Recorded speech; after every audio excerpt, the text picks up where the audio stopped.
देहरादून लिए चलते हैं जहां पर रक्षाबंधन समारोह आयोजन किया जा रहा है, जहां पर सीएम धामी क्या कुछ कह रहे हैं, आइए सुनाते हैं।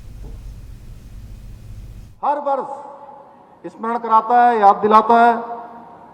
आप सभी जानती हैं कि हमारे आदरणीय प्रधानमंत्री श्री नरेंद्र मोदी जी हमारी बहन बेटियों को सक्षम बनाने के लिए, आत्मनिर्भर बनाने के लिए, उनके जीवन को ऊपर उठाने के लिए निरंतर कार्य कर रहे हैं। जहां एक और बेटी बचाओ बेटी पढ़ाओ योजना, सुकन्या समृद्धि योजना और उज्ज्वला योजना जैसी अनेक योजनाएं, उनके माध्यम से मोदी सरकार बेटियों को और महिलाओं को आत्मनिर्भर बनाने का प्रयास कर रही है।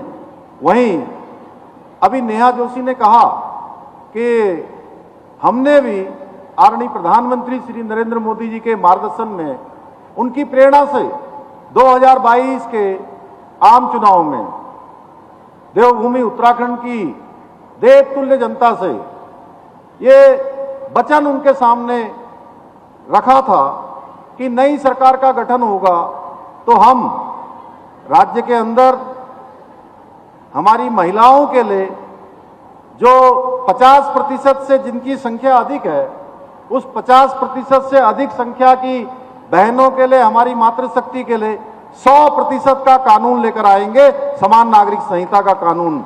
हमने अपना वो वचन निभाया है। इसके साथ ही देश के अंदर 3 तलाक जैसी कुप्रथा का अंत करना हो, इसके साथ साथ नारी शक्ति बंधन अधिनियम, शौचालयों का निर्माण, आवास योजना के तहत महिलाओं को प्राथमिकता, मातृत्व अवकाश में वृद्धि तथा बेटियों के लिए सेना और सैनिक स्कूलों का रास्ता खुलवाकर उन्हें सशक्त बनाने का काम आदरणीय प्रधानमंत्री जी के नेतृत्व में हो रहा है।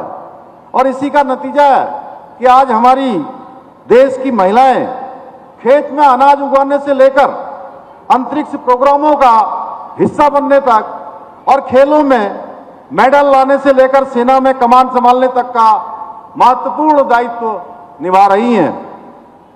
आदरणीय प्रधानमंत्री जी के मार्गदर्शन में हमारी सरकार भी देवभूमि उत्तराखंड में मातृशक्ति के उत्थान और उनके सशक्तिकरण के लिए संकल्पित होकर काम कर रही है।